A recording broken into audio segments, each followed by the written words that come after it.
On this episode of China Uncensored, a bigger threat than Al-Qaeda. Hi, welcome to China Uncensored. I'm your host, Chris Chappell. We live in the age of information. Why, someone's probably on your computer right now, looking through your personal files. So I hope you're an interesting person.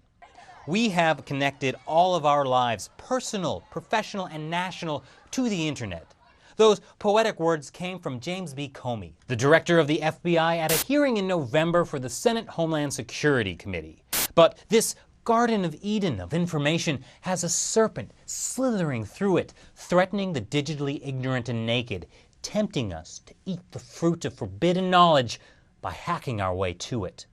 At the same hearing, Mr. Comey went on to say that cyber attacks most likely will become a bigger threat to national security than traditional terrorism, even more dangerous than Al-Qaeda. Fortunately, there's one country standing up for cyber justice: China. As Chinese Foreign Ministry spokesman Qin Gan just said, China is a staunch defender of network security, and the Chinese government, military, and associated personnel have never engaged in online theft of trade secrets. And despite this commitment, China has suffered completely outrageous accusations from the US, like being called the most threatening actor in cyberspace. And here I always thought it was Megabyte. Where's the proof, China asks. Where's the proof? Well, apparently there was a lot of proof. Last Monday, the US Justice Department brought charges against these 5 guys. I like the wanted poster look, makes it feel like the Wild West. These men are part of the Chinese military hacking group known as Unit 61398. You might remember them from when California-based cybersecurity firm Mandiant released a report that they had tracked their cyber attacks in 141 organizations in 20 different industries. They even pinpointed the unit to this one building in Shanghai. So what has been China's response to all this proof that they had been asking for? Well, they just called it ungrounded and absurd. Fictitious even. Now at this point you may be thinking, isn't it a little hypocritical for the US to be calling out anyone on this, considering that whole Edward Snowden, the NSA is spying on everyone thing? Well, no, it's not. That's because what the Obama administration is doing here is drawing a distinction between traditional espionage and intelligence gathering done by governments and these kind of cyber assaults launched by the Chinese military against US companies with the intention of stealing intellectual property for economic gain and advantage. They aren't saying don't hack the United States government, they're saying don't hack United States companies. It's an open secret that China is hacking into the Pentagon, US security networks, and the like, but that's not what's being brought up here. The charges are mainly about corporate espionage and intellectual property theft against the US steel industry. Specifically, 5 companies and 1 trade union were singled out as victims in the indictment. Several of the companies were both working with and competing against major Chinese state-owned companies. These Chinese companies could directly benefit from the information the hackers accessed. These kind of cyber attacks, the one that target economic interest, not national security interest, may cost the US $100 billion a year in lost jobs and stolen property.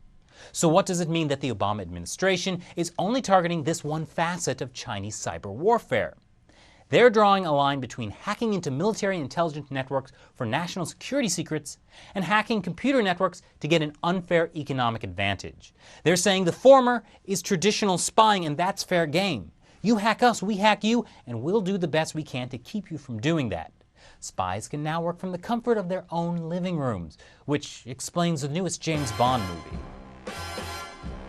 But hacking for economic gain and intellectual property theft is off limits. And this is totally different from the allegations made by Edward Snowden. Now, the CCP uses Snowden to cloud the issue to say that the US is the aggressor in the digital sphere, but the fact of the matter is, the United States is not hacking into foreign companies to give US companies an economic advantage, and that's the kind of behavior this lawsuit is targeting. Now, some may think that's a stupid distinction to make, especially considering that the Chinese government considers economic enrichments of its state-owned enterprises a matter of national security anyways. But actually, the lines that the Obama administration is trying to draw are very important. Cyber warfare is the new weapon of the 21st century. Now, all's fair in love and war, right? I mean, that's why I'm stealing your girlfriend and giving you smallpox. But just as the 20th century saw attempts to create rules and boundaries for the use of atomic, biological, and chemical weapons, and guidelines for the treatment of prisoners of war, it makes sense to do the same for a weapon equally as dangerous and with just as much potential for collateral damage. Theoretically, a cyber attack could shut off all the lights in New York. A computer virus could wipe out the files of an entire corporation. Something like that actually did happen last year when a computer virus believed to have originated in Iran wiped out 3/4 of the corporate files of a major oil company. An image of a burning American flag was left instead. And remember, this is just what computers are capable of in the first 20 years of the 21st century. What will they be capable of in 100? So doesn't it make sense to get some ground rules laid out now? But that would require cooperation and agreement between the US and China, and since China doesn't engage in cyber attacks, that doesn't look like it's going to be happening anytime soon. And more than that, when the CCP uses the military to steal intellectual property from foreign companies, it kills innovation. It not only stops Chinese companies from innovating, it can become a global phenomenon. Why break new ground when you can just steal other people's ideas? So when the CCP gets involved on a state level in this kind of corporate espionage, it drags down the whole world. But in the meantime, as the US accuses China and China responds with denials and its own accusations, it's probably safe to say all your personal details are still floating around the internet somewhere for all to see. Don't worry, most of your friends will probably still like you, at least on Facebook. Thanks for watching this episode of China Uncensored. What do you think of the charges brought against China by the US Justice Department and the distinction the Obama administration is trying to make? Leave your comments below, subscribe, and check out the Facebook and Twitter page. Once again, I'm Chris Chappell. See you next time.